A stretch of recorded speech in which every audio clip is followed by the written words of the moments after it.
The Sports and Formula 2 scratch race provided the thrills of the afternoon when Dave Dungy in a Jaguar and Tom Hay in a Farrell Clubman touched when travelling at 100 miles an hour and were forced off the track. It happened coming around the turn approaching the finish line. The Jaguar was badly damaged, but fortunately both drivers were unhurt except for a shaking.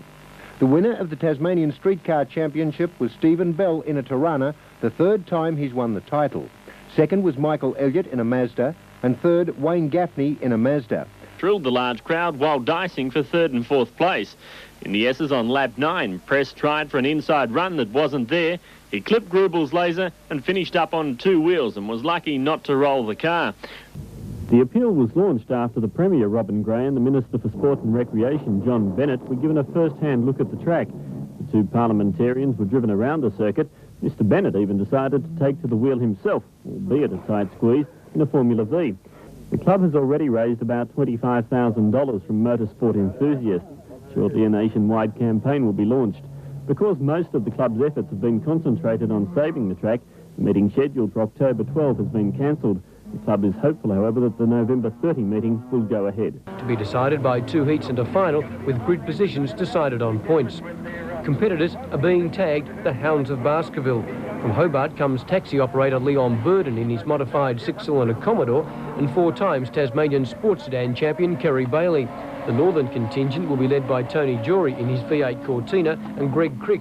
In the sports sedans, Michael Elliott in the mid-engined Fiat 124 scored 2 wins, while arch-rival Tony Jory spent most of the day spinning around and off the track.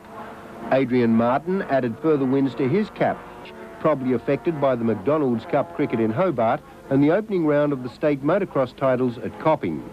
It's unknown at this stage exactly how much money has been raised from various activities. Tony Jory proved his class by clearing out for an easy win, but the dice for second and third was well worth watching. Leon Burden, driving a Commodore, and Greg Crick in a Mazda RX-7, kept the crowd on its toes as they battled it out. Crick was driving aggressively from behind and was lucky not to spin out completely on the final corner. Fred Krause, driving a Tirana LX, got under the handicapper's guard in the Granada Tavern Streetcar handicap race over 7 laps. Krause started first and raced clear of his rivals to win by about half a lap. Again, the dicing back in the field for minor placings was fierce.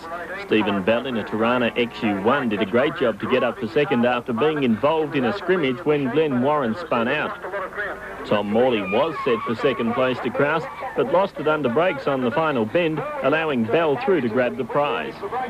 Baskerville has been the breeding ground for many Tasmanian motor racing champions. Crowds this season turned out for today's meeting, and competitors turned on the action, pulling out all stops with this the last meeting of the season. In the 3 Tasmanian championships, the Banks Electrical Streetcar title went to John Walker of Launceston, the Formula V title went to Paul Bottomley, and the Sports Sedan State Championship was won by Michael Elliott. The Safe Baskerville Fund began.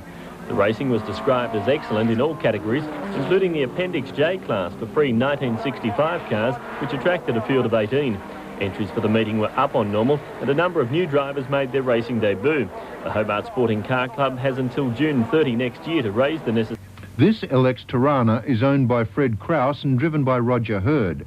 It's one of the quicker street cars and could be the one to beat on Sunday. This car is road registered and is passed by a panel at the Transport Commission. It runs on radials and has a 350 Chev motor with a Ford gearbox. The start of the streetcar event, and Stephen Swain in the Mazda RX-7 started and ended his race here. Swain was penalised a minute for jumping the start, and although he finished second, the penalty cost him his place. One of the pre-race favourites in Roger Hurd in a Tirana failed to start after a mechanical problem with the car. John Walker in a Mazda RX-7 took the early lead in the race, which is over a time limit of 20 minutes, which works out to around 19 laps. For Brian Gardner, the afternoon ended early when he lost it coming out of Winfield Corner at the top of Roadways Hill. Gardner was quite okay, although the car was quite sick. But it was to be John Walker's day in the Mazda RX-7, and he led all the way with a superb drive to take the checkered flag. Second was Peter Stein in a Mazda RX-3, and third outright and first in the under 2 litre class was Glenn Warren 20 to 30 feet in width on average, and there are more safety features.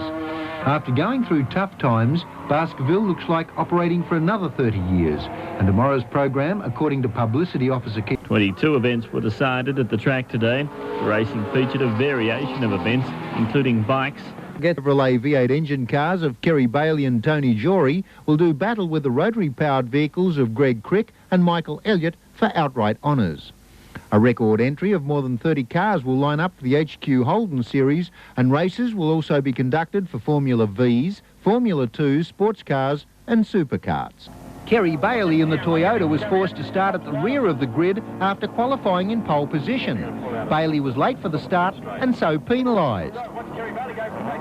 Tony Jory in the Ford Cortina led from the start and held that lead for most of the race, but was then forced to slow a little due to tyre problems, and Bailey, who had worked his way one by one through the field, got past Jory and was heading for the checkered flag. Greg Crick also had a great duel with Jory and passed the early leader to be in second place. Crick in the Mazda RX-7 was defending the title. Kerry Bailey took the checkered flag to win his 5th wins title, and in fact out of 7 attempts he's won 5 and finished second twice. Greg Crick in the Mazda RX-7 was second, with Tony Jory in the Ford Cortina third.